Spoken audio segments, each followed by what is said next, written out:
शरद पवार की एक उम्र हो गई है और शरद पवार आज के दिन में महाराष्ट्र की राजनीति में उतने सक्रिय योगदान नहीं दे सकते जो एक दशक पहले दे सकते हैं।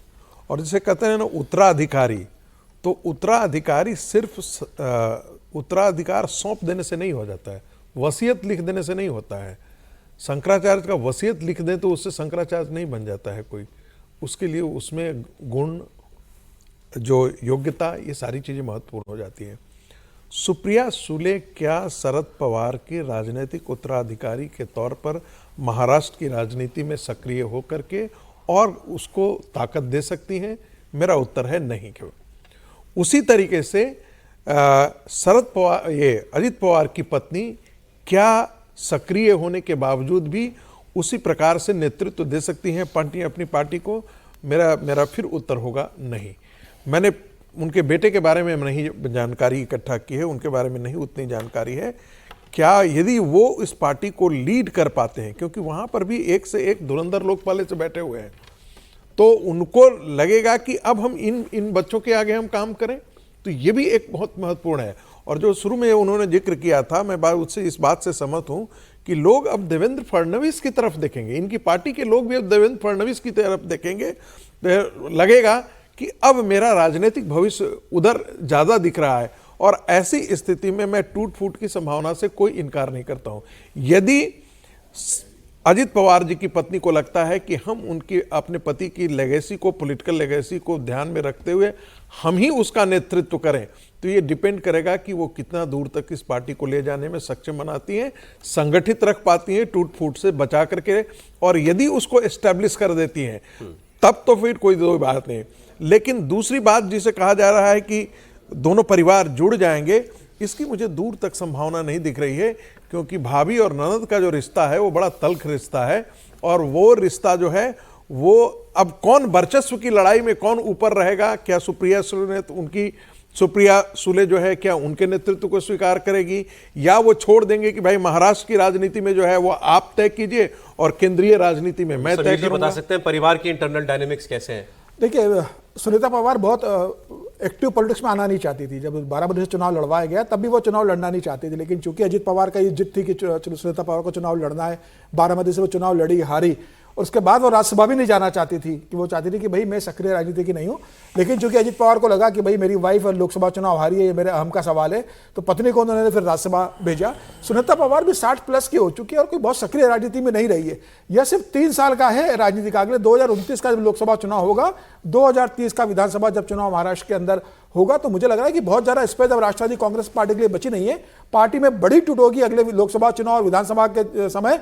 जो कांग्रेस डोमिनेंस एरिया होगा वहां के नेता कांग्रेस के साथ चले जाएंगे, जहां भारतीय जनता पार्टी का डोमिनेंस होगा वहां भारतीय जनता पार्टी पे चले जाएंगे, जहां लगेगा कि एकनाथ शिंदे के साथ है वहां चले जाएंगे।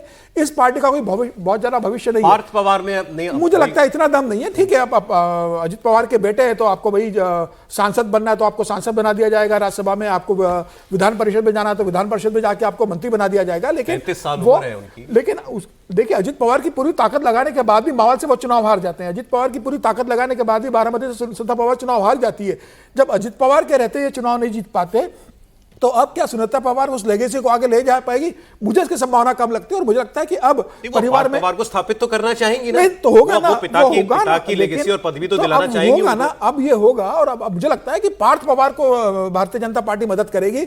सुनीता पवार भी चाहेगी कि मेरा बेटा अब अपने पिता की राजनीतिक विरासत को आगे लेकर जाए, संभाले, और उन्हें विधानसभा या तो चुनाव लड़वाया जाएगा बारामती से अजित पवार की सीट से, फिर वो मंत्री बनते हैं वहां पर, या उन्हें विधान परिषद भेजा जाता है, छोटा बेटा दूसरा जो है वो चुनाव लड़ता है। ये देखने वाली बात होगी। दोनों परिवार साथ में आएंगे। मुझे लगता है महाराष्ट्र की राजनीति में ज्यादा एक्टिव जो रहेंगे वो पार्थ पवार एक्टिव रहेंगे। सुप्रिया सुले दिल्ली की राजनीति करेगी। शरद पवार का राज्यसभा का टर्म खत्म हो गया, अगले महीने खत्म हो रहा है, तो शरद पवार को राज्यसभा फिर भेजा जाएगा। तो मुझे लग रहा है कि परिवार एक आएगा। परिवार जानता है और शरद पवार भी जानते हैं कि अब वो 83 एक एज के हो गए, उनके पास बहुत ज्यादा राजनीतिक बची नहीं है। अब बच्चों को राजनीति करना है, तो शरद पवार भी पार्थ पवार को और जय पवार को सेट करेंगे। रोहित पवार को राजनीति में अपने पोते को आगे बढ़ाएंगे, अपनी बेटी को दिल्ली की राजनीति में आगे बढ़ाएंगे। मुझे लग रहा है कि अब परिवार एक होगा, कि परिवार जानता है कि अलग अलग देख के दोनों ने देख लिया है। और अजित पवार जैसा व्यक्ति चला गया है, जो मतलब पूरा पिलर था, सब कुछ वो था, इतना बड़ा आघात लगा है कि पार्टी को संभालने की ताकत अब सिर्फ शरद पवार ही थोड़ा इसको आधार दे सकते हैं। और वो कोशिश करेंगे कि अगले लोकसभा चुनाव तक और विधानसभा चुनाव तक सर, पार्टी ये में कोई बड़ी तस्वीरें टूट ना जी, हो। तो शरद पवार अभी हॉस्पिटल पहुंचे हैं बारामती में। वहां की तस्वीर आप इस वक्त देख रहे हैं, जिस अस्पताल में लाए गए हैं सारे शव, जहां अजीत पवार का भी पार्थिव शरीर है, वहां पर अभी शरद पवार पहुंच रहे हैं। ये बड़ा भावुक लम्हा सभी के लिए है, बहुत दुख की घड़ी है। आप देखिए कितनी भीड़ वहां पर एनसीपी समर्थकों की है, अजीत पवार को याद करने वालों की वहां पर है, और इस बीच में शरद पवार का वहां पर पहुंचना, सर कौन ने गोदी में खिलाया अजीत पवार? बिल्कुल बच्चे की तरह पाला जिसको, और राजनीति में सब कुछ सिखाया, इतना आगे बढ़ाया, और उनके तो बेटे जैसे ही हुए। उनका जाना, शरद पवार जी की आयु खुद 83 वर्ष की है, शायद 83 ईयर्स के हैं वो, उनके लिए पूछिए कितना बड़ा संताप का समय इस वक्त ये है। शरद पवार अभी अभी अस्पताल पहुंच रहे हैं, उसकी तस्वीर आप अभी देख रहे हैं। तो क्योंकि शरद पवार मुंबई में थे जब ये दुर्घटना हुई, तो मुंबई से वो बारामती आए, इसलिए उनको इतना वक्त लगा है। अजीत पवार की जो वाइफ हैं सुनेत्रा, वो चूँकि सांसद हैं राज्यसभा की, तो आज बजट सत्र शुरू हुआ है संसद का, तो वो दिल्ली में थी, वो पहुंच रही है वहाँ पर, हो सकता है पहुँच गई हो। शरद पवार अभी अभी जो है वो हॉस्पिटल पहुँचे हैं, और हम इतनी देर से यही बात कर रहे हैं कि क्या होगा आगे, परिवार में क्या होगा, पार्टी में क्या होगा, दोनों धड़े एक होंगे कि नहीं होंगे। अब शरद पवार इस परिवार के मुखिया हैं, सब कुछ ही हैं, वो क्या दिशा देते हैं परिवार को और पार्टी को, ये आगे आने वाले वक्त में जो है पता लगेगा। लेकिन इस वक्त तो बहुत मुश्किल घड़ी है उनके लिए भी और पूरे परिवार के लिए। देखिए, निश्चित रूप से बहुत संकट की घड़ी है। पवार परिवार की पॉलिटिक्स पर एक सवालिया निशान है कि आगे भविष्य कैसे बढ़ेगा। और जैसा कि अभी समीर जी भी कह रहे थे कि ऐसी संकट की घड़ी में अक्सर एकजुटता की बात की जाती है, और एकजुटता में जो घर के बड़े लोग होते हैं, इस बात से मैं सहमत हूँ। अभी जो कहा गया कि ज़्यादातर परिवारों में तलखी होती है ननद और भाभी के रिश्ते में होती है, लेकिन वो तलखी सतह पर तब आ पाती है जब बुजुर्गों का नियंत्रण समाप्त हो जाता है। तो पवार का नियंत्रण परिवार पर समाप्त हो गया है, ऐसा अभी तक नहीं दिखा। पार्टी पर समाप्त हो गया था, पार्टी टूट गई, और जैसा अभी नगर पालिका चुनाव हुए, दोनों धड़े नज़दीक आए, और जहाँ तक मुझे याद है ये बात कही गई कि जिला पंचायत चुनाव मिलकर लड़ेंगे। तो ये एकजुटता की राह पे आगे बढ़ेंगे, ये दोनों के हित में है। अजित पवार बहुत बड़े नेता थे, उन्होंने स्थापित किया, साबित किया, लेकिन अब अजित पवार नहीं है।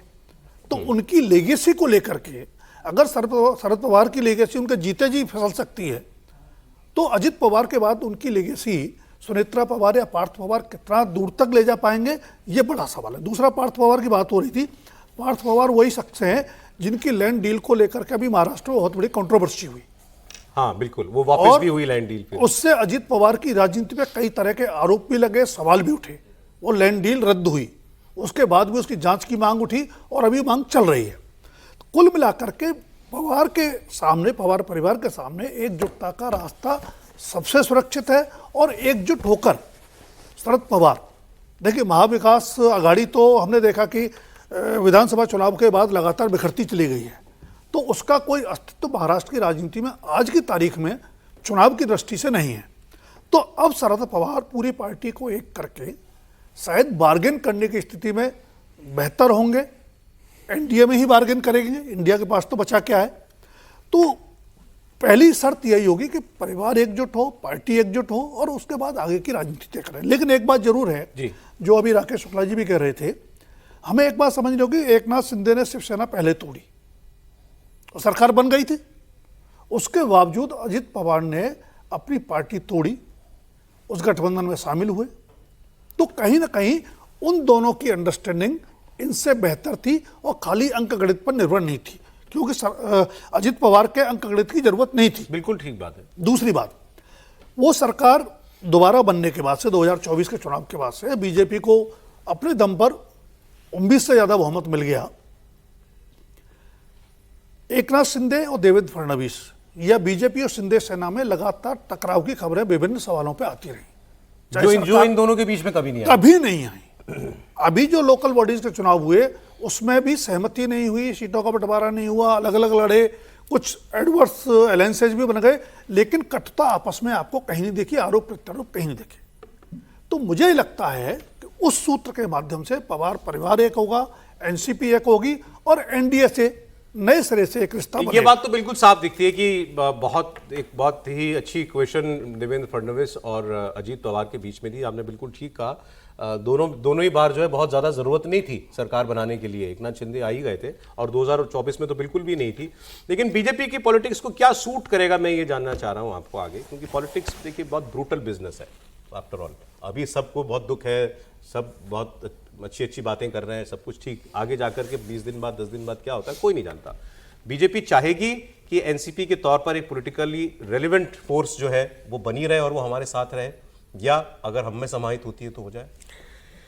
इसको श्मशान का वैराग्य कहते हैं, ठीक है। जब हम श्मशान घाट पर जाते हैं और चिता को जलते हुए देखते हैं तो मन में यही भाव उत्पन्न होता है कि अरे आकर के यहीं तो खत्म होना है, किस लिए झूठ, किस लिए पाप, किस लिए पुण्य, सारी चीज़ें तो खत्म हो जानी है।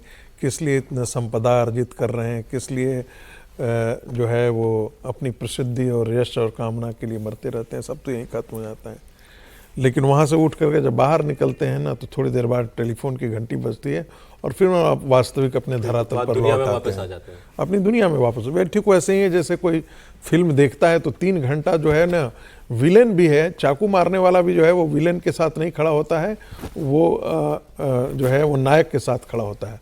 लेकिन बाद में 3 घंटे बाद वो रील नहीं, वो उसका सुपर कॉन्शियस दुनिया में होता है, तब वो उसके साथ बाहर लौट करके आता है। तो फिर वैसे ही राजनीति की जो राजनीति का अखाड़ा है कुछ ऐसा ही है।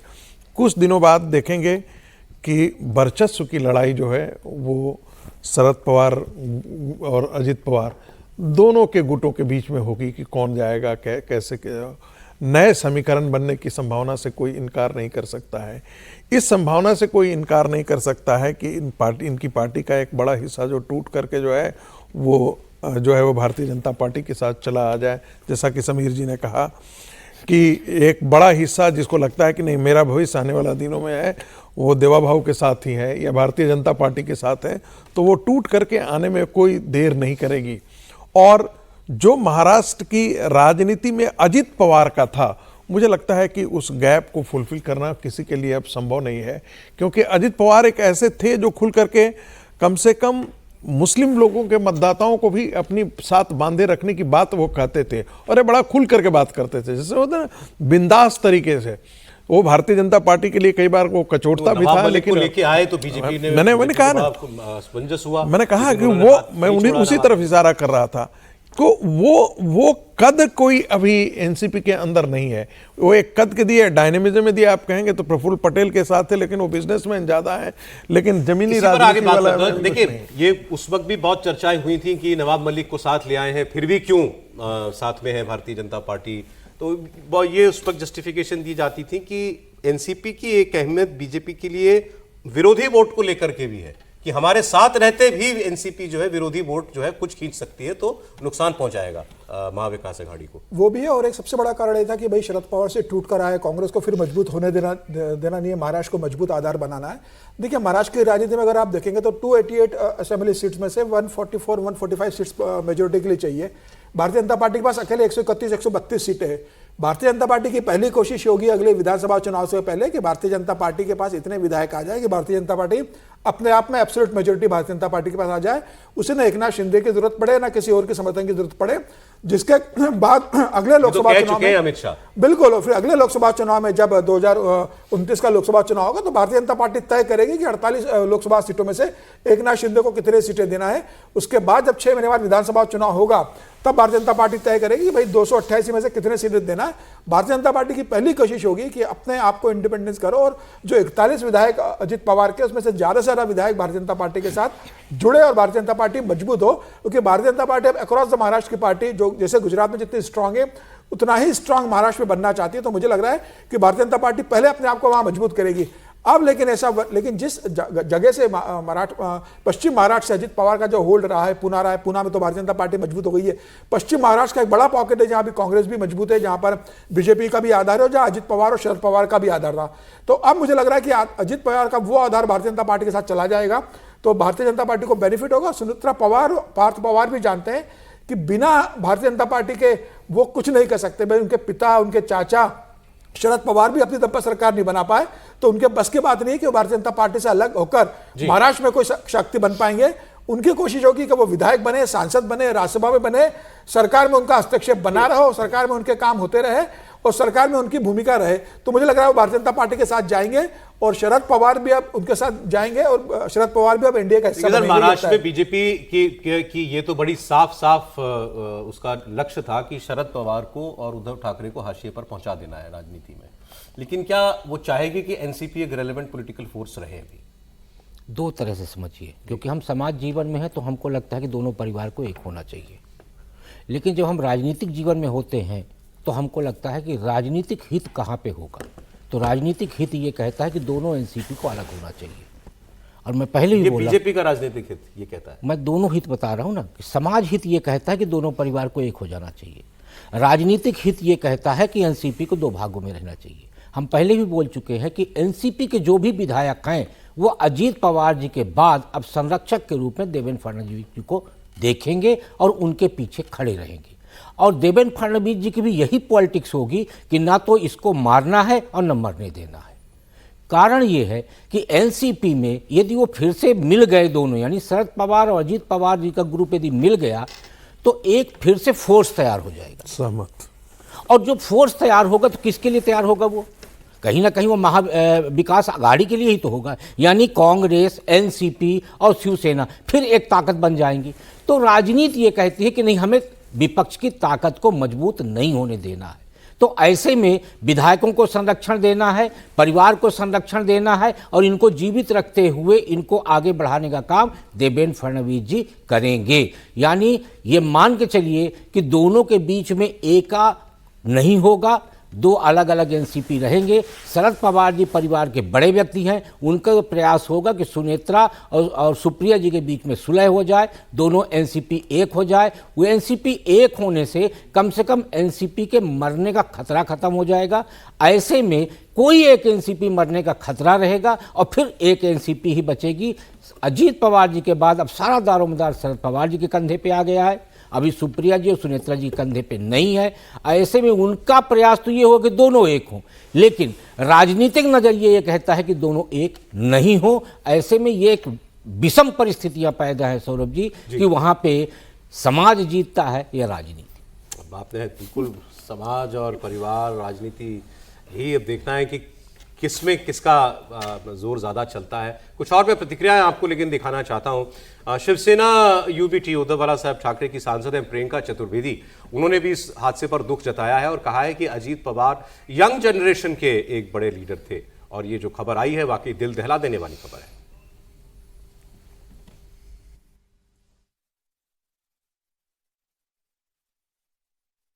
बहुत ही शॉकिंग न्यूज़ है, दर्दनाक है और हृदय विदारक है। आपसी मतभेद रहे हैं पर उनके साथ मुझे काम करने का मौका भी मिला है और अत्यंत कमिटेड और हमेशा काम से काम रखने वाले एक व्यक्ति थे। और मैं पवार साहब को, सुप्रिया को, सुनेत्रा जी को, पार्थ को, जय को, सभी को अपनी संवेदनाएं व्यक्त करना चाहूँगी। और वो लाखों करोड़ों जो बारामती वाले हैं, महाराष्ट्र वासी हैं, उन सबको अपना संवेदनाएं व्यक्त करना चाहूँगी, क्योंकि वो एक महाराष्ट्र के एक, मैं कहूँगी अमंग्स द यंगर लीडरशिप थी और काफ़ी प्रॉमिसिंग लीडरशिप थी। उनका इस तरीके से जाना बहुत ही दर्दनाक है। अरे अजीत पवार तो जब मुख्यमंत्री थे, उद्धव ठाकरे तो उनकी सरकार में भी उप मुख्यमंत्री थे, तो उद्धव ठाकरे के साथ उनका कैसा रिलेशन रहा है? नहीं, मुझे लगता है कि अजीत पवार का सबके साथ संपर्क अच्छा रहा है। वो जब शरद पवार के साथ थे तब भी उनका उद्धव ठाकरे के साथ संपर्क अच्छा था, वो तब भी उनका भारतीय जनता पार्टी के देवेंद्र फडणवीस के साथ सरकार अच्छा था। तो 2014 में देवेंद्र फडणवीस मुख्यमंत्री बने और उद्धव ठाकरे उसमें सरकार शामिल हुई, शिवसेना, उस समय तो शिवसेना एक थी। लेकिन अजीत पवार का भी उस समय देवेंद्र फडणवीस के साथ बहुत अच्छा ताल्लुक था, उद्धव ठाकरे के साथ था। अजीत पवार का कोई काम रुकता नहीं था, वो फ्लोर मैनेजमेंट भी पार्टी का बहुत अच्छे से अपनी तरफ से वो करते थे। और मुझे लग रहा है कि उनके जो अक्रॉस द पार्टी उनके जो संपर्क रहे थे, मतलब वो वैचारिक मतभेद हो, दूसरे पार्टी का, वो सबके काम करते थे, सबसे मिलते थे, सबके सुख दुख में शामिल होने वाले वो नेता थे। तो मुझे लग रहा है कि उनका जो संपर्क था उनके राजनीति के लिए बहुत काम आया। और इसलिए जब देवेंद्र फडणवीस के साथ सरकार बनाने के लिए वो जब गए, 13 दिन की सरकार बनी, उस समय उन्हें कोई बहुत संघर्ष नहीं करना पड़ा। देवेंद्र फडणवीस ने तत्काल कहा कि मैं अजीत पवार के साथ काम कर सकता हूं। अगर अजीत पवार के संबंध बहुत खराब होते तो देवेंद्र फडणवीस कहते कि भाई अजीत पवार के साथ चलना बहुत, तो यहाँ शपथ लेके गए उप मुख्यमंत्री की देवेंद्र फडणवीस के साथ, बिल्कुल, और फिर वापस वहां जाके दोबारा शपथ ली। तो वही है उनका रहा कि वो सब जगह स्वीकार थे, उनके साथ यही उनकी क्वालिटी रही थी। और जब देवेंद्र फडणवीस के बाद दूसरी बार जब उप मुख्यमंत्री बने, उसके बाद जिस तरीके से सरकार को उन्होंने चलाया, और बाद में वो हंसी मजाक में कहते भी थे कि भाई अगर पहले मुझसे कह देते थे कि 40 विधायक वाले को आप मुख्यमंत्री बनाएंगे एक नाथ को, तो मैं भी उस समय 40 विधायक ले आता जुगाड़ करके मुझे मुख्यमंत्री बना देते, मुझे क्यों उप मुख्यमंत्री बनाया। तो हम तांजी कैसे थे, और उनकी बड़ी इच्छा थी कि भाई इतने बार उप मुख्यमंत्री में 7 बार उप रह चुका हूं, अब कम से कम एक बार महाराष्ट्र का मुख्यमंत्री बनूं। मतलब मैं सुन रहा था अभी आज किसी और एक जर्नलिस्ट है महाराष्ट्र की, उन्होंने कहा कि उनको याद किया जाएगा the chief minister Maharashtra ever had. बिल्कुल 6 बार उप मुख्यमंत्री, लेकिन कभी मुख्यमंत्री नहीं बन पाए। बिल्कुल, और हमेशा खुलकर कहते थे, मतलब उन्होंने कभी छुपाया नहीं, उनसे पूछा जाता था। तो वो उप मुख्यमंत्री के बाद जब शपथ ग्रहण उनको बधाई देने घर पहुंचे लोग, तो उन्होंने कहा क्या शपथ देना है, उप मुख्यमंत्री तो बहुत बार बन गया हूं, जब मुख्यमंत्री बनूंगा तब मुझे आप बुके लेकर मेरे पास तब आना, तब मुझे अच्छा लगेगा। तो उन्होंने कभी अपनी इच्छा को छुपाया भी नहीं, लेकिन वो राजनीतिक रूप से इस बात को समझते थे कि फिलहाल उनके लिए बहुत जरूरी है पार्टी को बचाने के लिए। जिस तरीके से भारतीय जनता पार्टी महाराष्ट्र में मजबूत हो गई है, अब उनको लगने लगा था कि भाई महाराष्ट्र में बिना भारतीय जनता पार्टी के साथ राजनीति संभव नहीं है, तो मुझे एनडीए में जाना होगा। शरद पवार को उन्होंने कई मौकों पर समझाने की कोशिश की, शरद पवार नहीं समझे। विधायकों से उन्होंने बात की और विधायक उनके साथ गए, विधायकों को लगता था कि अजित पवार के साथ जाएंगे तो भविष्य की राजनीति हमारी सुरक्षित रहेगी, अजित पवार के साथ हम फिर चुनाव जीत सकते हैं। और ये जिस तरीके नेता है कि एक बार हाथ पकड़ लेते तो हाथ छोड़ते नहीं है, और अजित पवार ने भी वही किया।